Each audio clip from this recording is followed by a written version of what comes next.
എത്ര യാഥാർത്ഥ്യബോധത്തോടെയാണ് Rahul K P കാര്യങ്ങളെ നോക്കിക്കാണുന്നത്. 6-7 വർഷം ഒരു ടീമിൽ ഉണ്ടായിരുന്നു എന്ന് പറഞ്ഞ് അത് ആദ്യ 11 കയറി കളിക്കാനുള്ള ക്വാളിഫിക്കേഷൻ മാർക്കോ ക്രൈറ്റീരിയയോ ആകുന്നില്ല എന്ന് രാഹുൽ കെ പിക്ക് വളരെ വ്യക്തമായിട്ട് അറിയാം. ഇന്ന് പ്രീ മാച്ച് പ്രസ് കോൺഫറൻസിൽ രാഹുൽ കെ പി അത് എടുത്ത് പറയുക തന്നെ ചെയ്തു.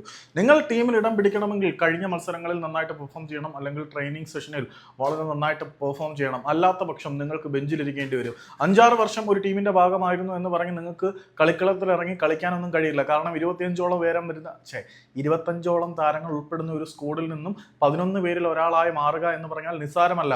കിട്ടുന്ന അവസരങ്ങൾ ഫലപ്രദമായിട്ട് വിനിയോഗിച്ചില്ലെങ്കിൽ, ട്രെയിനിങ് സെഷനിൽ പരിശീലകനെയും മാനേജ്മെന്റിനെയും സ്റ്റാഫിനെയും ഇംപ്രസ് ചെയ്തില്ല എങ്കിൽ ആദ്യ 11ലേക്ക് വരില്ല. ആ ഒരു യാഥാർത്ഥ്യബോധം രാഹുൽ കെ പിക്ക് വളരെ ശക്തമായിട്ടുണ്ട്. പലപ്പോഴും ചില താരങ്ങൾ കംഫർട്ട് സോണിന് അടിപ്പെടാറുണ്ട്. പക്ഷേ അത് വേക്കപ്പ് കോളുകൾ അവരെ എല്ലായ്പ്പോഴും വിളിച്ചുണർത്തുക തന്നെ ചെയ്യും. കാരണം നിന്റെ പെർഫോമൻസ് ഇങ്ങനെയാണ് പോകുന്നതെങ്കിൽ നീ ടീമിന് പുറത്തായിരിക്കും, നിനക്ക് ബെഞ്ചിലിരിക്കേണ്ടി വരും. ഇത്തരത്തിൽ ബെഞ്ചിലിരിക്കേണ്ടി വന്നാൽ അതെന്നെ സംബന്ധിച്ചിടത്തോളം പോസിറ്റീവാണ്. എന്തുകൊണ്ട് ഞാൻ ബെഞ്ചിലിരിക്കേണ്ടി വരുന്നു, അതെങ്ങനെ മാറ്റാം, അതിനുവേണ്ടി ഞാൻ കഠിനാധ്വാനം ചെയ്യുന്നുണ്ട്. അതായത് കളിക്കളത്തിൽ എത്രമാത്രം കമ്മിറ്റ്മെന്റ് പുറത്തെടുക്കുന്നുണ്ട് അതിനനുസരിച്ചായിരിക്കും ടീമിലെ സ്ഥാനം എന്നാണ് രാഹുൽ കെ പി ഉറച്ചു വിശ്വസിക്കുന്നത്. 5-6 വർഷം ടീമിൽ ഉണ്ടായിരുന്നു എന്ന് പറഞ്ഞതുകൊണ്ട് വലിയ കാര്യമൊന്നുമില്ല. ടീമിന് വേണ്ടി പെർഫോം ചെയ്താൽ മാത്രമേ കളിക്കളത്തിൽ ഇറങ്ങി കളിക്കാൻ പറ്റുള്ളൂ.